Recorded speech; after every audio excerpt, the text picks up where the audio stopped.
Flynas এয়ারলাইন্সের যান্ত্রিক ত্রুটির কারণে গতকাল আটকে পড়া ৩২৫ জন হজযাত্রী সৌদি আরব যাচ্ছেন আজ। শাহজালাল আন্তর্জাতিক বিমানবন্দরে আছেন আমাদের সহকর্মী মাহমুদুল হাসান নাজিম। আমরা সরাসরি তার কাছে চলে যাব এবার।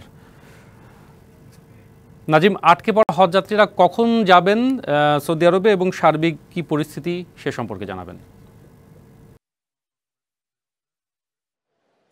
শোভন, একটি বিষয় আপনাকে জানিয়ে রাখতে চাচ্ছি যে এটা হচ্ছে আসলে গত রাত 12টা 5 মিনিটে ঢাকা ছেড়ে যাওয়ার কথা ছিল জেদ্দার উদ্দেশ্যে। ফ্লাইনাস এয়ারওয়েজের একটি ফ্লাইট আসলে সেটি যান্ত্রিক ত্রুটির কারণে কিন্তু যেতে পারেনি। সেটি আজকে আমাদের ঢাকা হজ অফিস থেকে আমরা যেটি জানতে পেরেছি, তারা চেষ্টা চালাচ্ছে এবং ফ্লাইনাস এয়ার যে কর্তৃপক্ষ রয়েছে তারা কিন্তু আসলে ওরকমভাবে কিছু বলতে পারেনি। তবে ঢাকা হজ অফিস থেকে যেটি আমাদেরকে জানানো হয়েছে সেটি 7টা 25 মিনিটে কিন্তু ঢাকা ছেড়ে যাবে জেদ্দার উদ্দেশ্যে। আজকে কিন্তু আনুষ্ঠানিকভাবে হজ ফ্লাইট শেষ হওয়ার কথা ঘোষণা অনুযায়ী সৌদি সরকারের। তো সেইখানে যদি আমি বলতে চাচ্ছি, ফ্লাইনাস এয়ারওয়েজ কিন্তু এই যে ৩২৫ জন হজ যাত্রী তারা তাদের হেফাজতে নিয়ে রেখেছেন।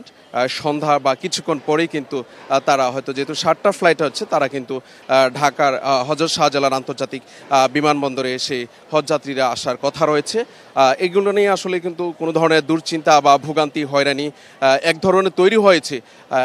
আমি কিন্তু জানার চেষ্টা করেছি, এখানকার কিছু হজযাত্রীর সঙ্গে কথা বলার চেষ্টা করেছি, কিন্তু তারা ক্যামেরার সামনে আসলে কথা বলতে নগদে 500 টাকা বা তার বেশি পেমেন্টে পেতে পারেন ঢাকায় জমিসহ 20 কোটি টাকার পুরস্কার।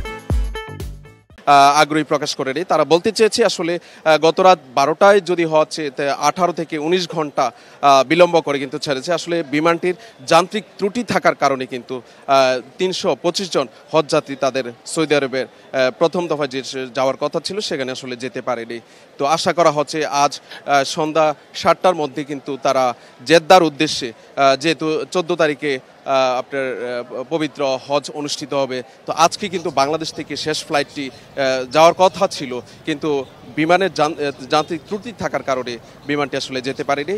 সন্ধ্যা 7টায় কিন্তু সেই ৩২৫ জন হজযাত্রী নিয়ে ঢাকা ছেড়ে যাবে জেদ্দার উদ্দেশ্যে। আর এখন সন্ধ্যা 7টায় তাদের ফ্লাইট রয়েছে জেদ্দার উদ্দেশ্যে। অনেক আমাদেরকে যুক্ত করার জন্য।